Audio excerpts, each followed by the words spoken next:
사사기 18장 21절부터 31절 말씀 마음을 집중하시고 함께 읽어봅니다. 그들이 돌이켜서 어린아이들과 가축과 값진 물건들을 앞세우고 길을 떠나더니 그들이 미가의 집을 멀리 떠날 때에 미가의 이웃집 사람들이 모여서 단자손을 따라붙어서 단자손을 부르는지라. 그들이 얼굴을 돌려 미가에게 이르되 네가 무슨 일로 이같이 모아가지고 왔느냐 하니 미가가 이르되 내가 만든 신들과 제사장을 빼앗아 갔으니 이제 내게 오히려 남은 것이 무엇이냐? 너희가 어찌하여 나더러 무슨 일이냐고 하느냐 하는지라. 단자손이 그에게 이르되 내 목소리를 우리에게 들리게 하지 말라. 노한 자들이 너희를 쳐서 내 생명과 내 가족의 생명을 잃게 할까 하노라 하고 단자손이 자기 길을 간지라. 미가가 단자손이 자기보다 강한 것을 보고 돌이켜 집으로 돌아갔더라. 단자손이 미가가 만든 것과 그 제사장을 취하여 라이스에 이르러 한가하고 걱정 없이 사는 백성을 만나 칼날로 그들을 치며 그 성읍을 불사르되 그들을 구원할 자가 없었으니 그 성읍이 베드르홉 가까운 골짜기에 있어서 시돈과 거리가 멀고 상종하는 사람도 없음이었더라. 단자손이 성읍을 세우고 거기 거주하면서 이스라엘에게서 태어난 그들의 조상 단의 이름을 따라 그 성읍을 단이라 하니라. 그 성읍의 본 이름은 라이스였더라. 단자손이 자기들을 위하여 그 새긴 신상을 세웠고 모세의 손자요 게르솜의 아들인 요나단과 그의 자손은 단지파의 제사장이 되어 그 땅 백성이 사로잡히는 날까지 이르렀더라. 하나님의 집이 실로에 있을 동안에 미가가 만든 바 새긴 신상이 단자손에게 있었더라. 아멘. 17장과 18장은요 연결되는 하나의 맥락이라고 할 수 있습니다. 이제 이 앞에 17장에서 보면은 그 에브라임 산지에 미가 집에서 벌어지는 사건이죠. 그런데 이제 거기 미가의 집에는 한 레위인 청년이 와서 그 집에 개인 제사장, 사설 제사장으로 고용이 된 거예요. 그런데 그 다음에 또 단지파가 자기들이 살 거처를 찾으러 북쪽으로 향하다가 거기 이 미가의 집에 이제 거기 잠시 체류하게 된 것이죠. 그리고 그 레위인 제사장에게 자기들의 앞길을 이제 물어보고, 그래서 그 레위인 제사장이 너희들의 앞길이 평안할 거다, 그렇게 그들이 듣고 싶은 말로 말해준 것이란 말이죠. 그리고 그들이 이제 북쪽에 라이스라고 하는 곳에 아주 살기 좋은 것을 발견하고 다시 이제 자기 지파에게 돌아와서 보고한 다음에 여기에 보면은 이제 어제도 우리 함께 보았던 600명의 용사들과 더불어 그 라이스 정복을 향해서 다시 북쪽으로 올라오다가 그 미가의 집에 또 들린 것이죠. 근데 거기에 보니까 거기에 그 집에 미가의 집에 있는 신상들, 이제 여기 오늘 주신 말씀을 보면요, 이제 그들이 그 북쪽 라이스 정복을 향해서 길을 떠나면서 그 미가의 집에 있는 그 우상들도 훔치고 또 제사장도 포섭하고 그렇게 해서 이제 같이 길을 떠나는 거예요. 그런데 한참을 가는데 21절 그 미가의 집에서 그걸 모르고 있었는데 이웃 사람들이 알려준 겁니다. 그리고 이 미가가 이웃 사람들과 합세해서 그 단 사람들에게 이제 쫓아와서 묻는 것이죠. 23절 둘째 줄에 보면은 그 미가가 말하기를 네가 무슨 일로 이같이 모아가지고 왔느냐. 그 단자손들이 쫓아온 미가에게 말한 거예요. 그때 24절 오늘 제목이 내가 만든 신인데요, 자, 이 미가가 이렇게 말하는 거예요. 내가 만든 신들과 제사장을 빼앗아 갔으니 이제 내게 오히려 남은 것이 무엇이냐? 너희가 어찌하여 나더러 무슨 일이냐고 하느냐. 지금 따지러 온 거예요. 그런데 이제 그걸 찾아가야 될 터인데, 그런데 여기서 말하는 내용이 아주 중요한 내용이죠. 그 우상, 잃어버린 우상, 이제 이 단지파들이 훔쳐간 그 우상을 일컬어서 그가 말하기를 내가 만든 신이라는 거예요. 여러분, 신을 자기가 만들었다는 것. 그러니까 우리가 믿는 하나님은 하나님이 나를 지으신 것을 우리가 믿고 고백하는 것이죠. 그렇게 보면은 우리의 하나님은 나를 지으신 하나님이에요. 그런데 세상의 신은요, 내가 만든 신이에요. 그 우상은 내가 만든 신이고 하나님은 나를 만드신 신이십니다. 나를 만드신 하나님을 믿는 것과 내가 만든 신을 믿는 것, 그 차이예요. 그러니까 여기 지금 미가가 한 말은 이 아주 모든 하나님 외의 모든 우상들을 정의한 아주 분명하고도 또 정직한 답변이죠. 그러니까 얼마나 어리석습니까? 자기가 만든 신을 섬긴다고 하면. 그렇다면은 오늘 우리의 신앙을 잘 돌아보십시오. 하나님은 빼앗을 수 있는 하나님이 아니에요. 신을 빼앗을 수 있는 하나님이 신이 아니란 말이에요. 그렇다면은 이렇게 빼앗길 수 있는 신이라면 그 신도 아니죠. 그러면 자기가 만들었다 그러면은 자기의 소유로 삼을 수 있는 신이라면은 얼마든지 양도할 수도 있는 신, 팔아버릴 수도 있는 신, 훔쳐갈 수도 있는 신, 그런 신이란 말이에요.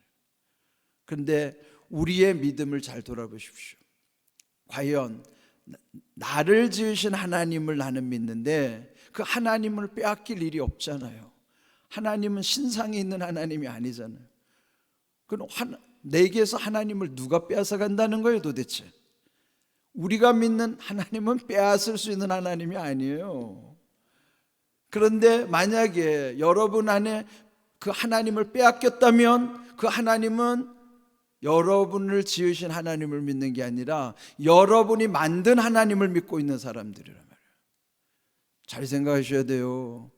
내 안에 하나님이 안 계셨다면은 그 하나님은 나를 지으신 하나님을 내가 믿는 게 아니라 그동안에 내가 만들어 놓은 하나님을 착각하고 이렇게 내가 만든 신을 섬기고 있는 사람이에요. 왜?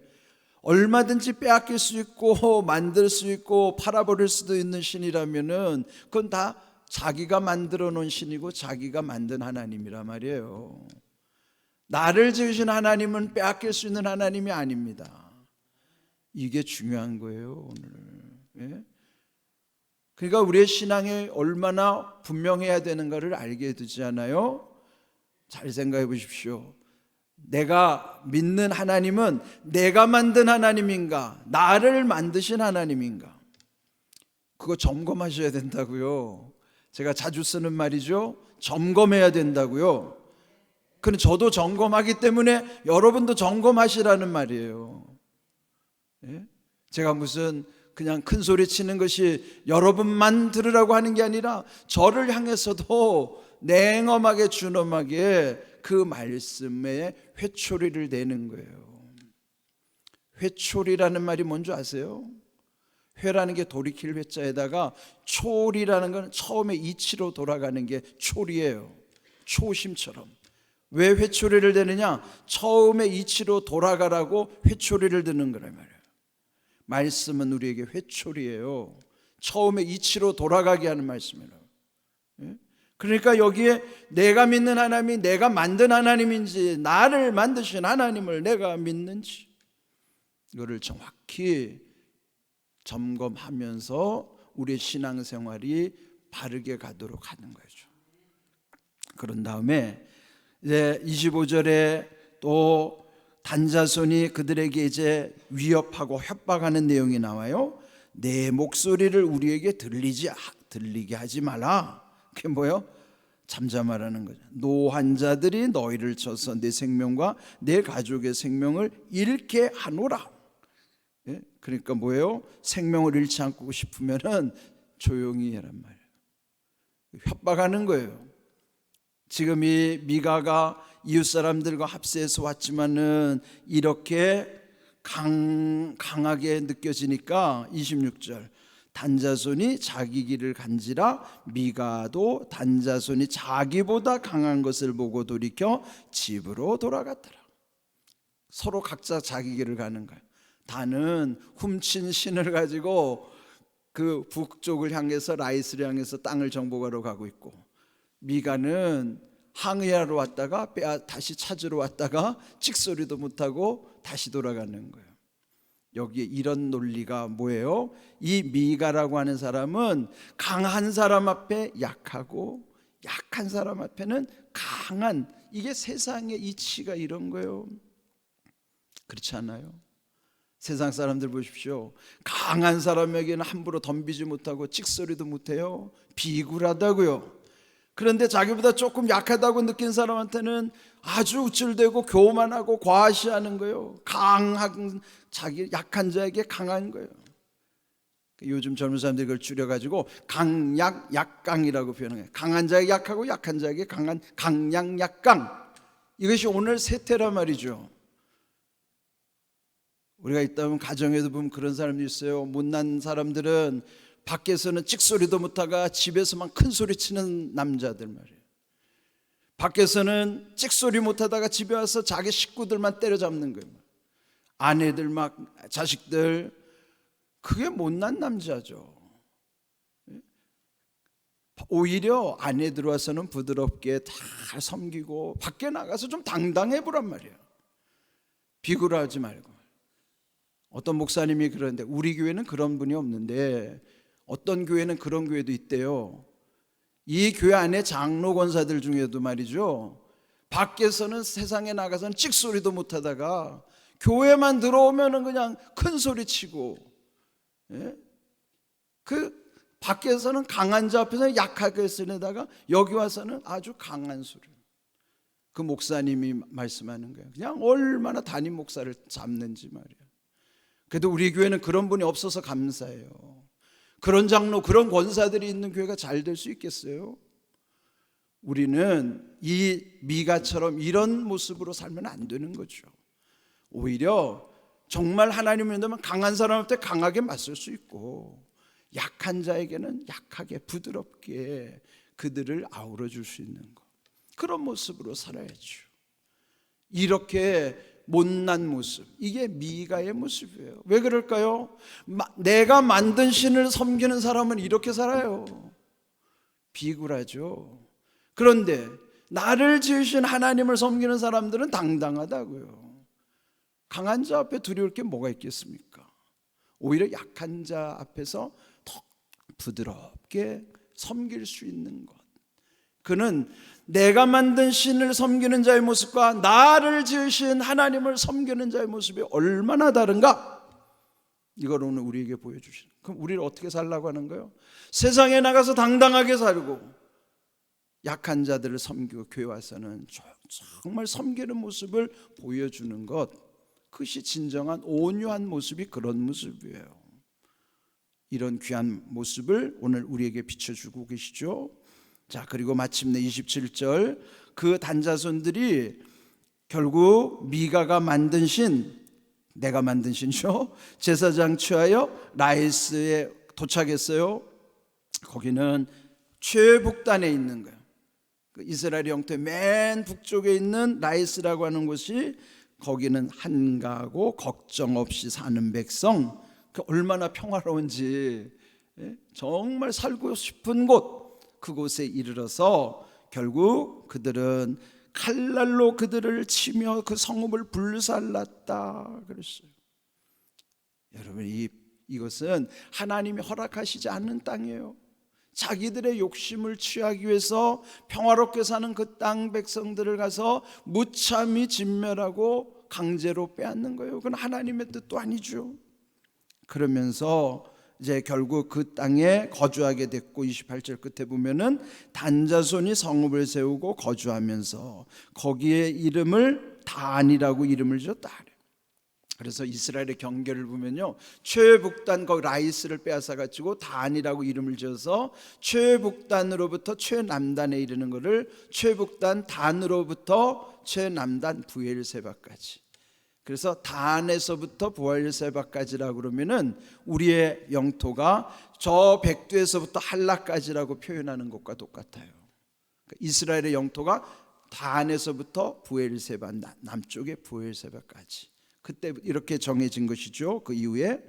그런데 이렇게 악행을 저지르는 단지파는요, 이때부터 이제 소멸이 되기 시작해가지고 이후에 단지파의 영향력이 사라지기 시작해요. 그리고 요한계시록 7장에 보면은 여러분 유명한 14만 4천 명을 기록하는 거기에 보면은요, 12지파의 이름에 단지파는 아예 빠져 있습니다. 아예 빼버렸어요. 이게 두려운 거예요. 예? 자기들은 살기 좋은 땅을 찾아 올라갔지만은 그 땅을 차지한 단지파는 하나님이 다 빼버렸어요. 하나님이 다 삭제해버린 거예요. 이게 얼마나 중요한지. 우리가 세속적인 욕망을 취한다고 해서 그게 잘 되는 게 아닙니다. 하나님이 빼버리면은 그건 아무것도 아닌 허무한 인생 되고 마는 것이죠. 그런데 여기 더 충격적인 말씀이 기록되어 있어요. 30절. 단자손이 자기들을 위하여 그 새긴 우상을 세웠고, 자, 모세의 손자 게르솜의 아들 요나단과 그의 자손은 단지파의 제사장이 되었다. 여기 한 레위인의 청년의 정체가 비로소 밝혀지는 거예요.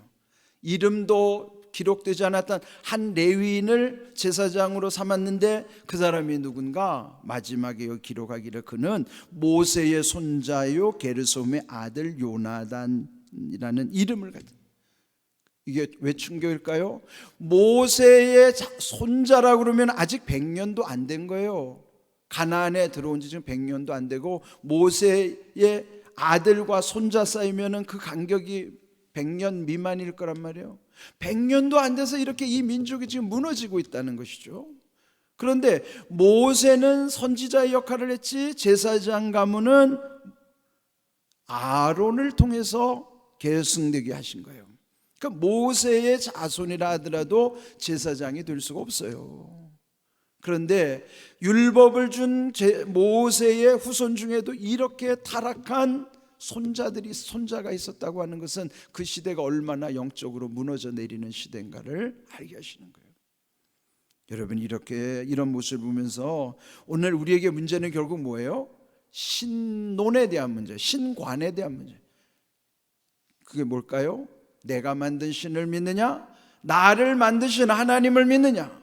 거기서 모든 게 다 판가름이 난 거예요. 지금 이런 모든 것을 볼 때 오늘 우리의 모습이 하나님과의 관계 속에서 정해지는 거예요. 하나님을 의지하면은 나를 강하게 하시는 거, 하나님이 강하게 하시는 거지 내가 강한 게 아니에요. 하나님이 모든 것을 하시는 은혜 가운데 살아가는 것이 귀한 일이라고. 다시 한번 오늘 제목처럼 내가 만든 신, 내가 만든 하나님을 내가 지금 믿고 있는가? 아니면 나를 지으신 하나님, 그 하나님을 내가 믿고 사는가? 내가 만든 하나님은 빼앗길 수밖에 없고, 그러나 나를 지으신 하나님을 믿는 사람은 하나님을 빼앗기지 않습니다. 우리의 신앙이 왜 왔다 갔다 하는가? 그는 우리가 하나님과의 관계 맺기에서 우리가 하나님을 어떻게 믿느냐의 차이일 뿐이에요. 그런 귀한 은혜 가운데 여러분이 하나님만 두려워하시고, 우리가 하나님만 믿는 것을 하나님 원하시죠. 하나님도 믿기를 원하는 게 아니에요. 하나님도 믿는 사람 많죠. 하나님도 믿는 거는 뭐예요? 하나님 다른 신도 섬기고 하나님도 믿고, 그거는 하나님 원치 않으세요. 하나님만 믿기를 원하는 거죠. 이런 귀한 믿음 가운데 담대함과 평안함으로 여러분들 하나님의 은혜를 누리는 삶 되기를 주님의 이름으로 축복합니다. 아멘.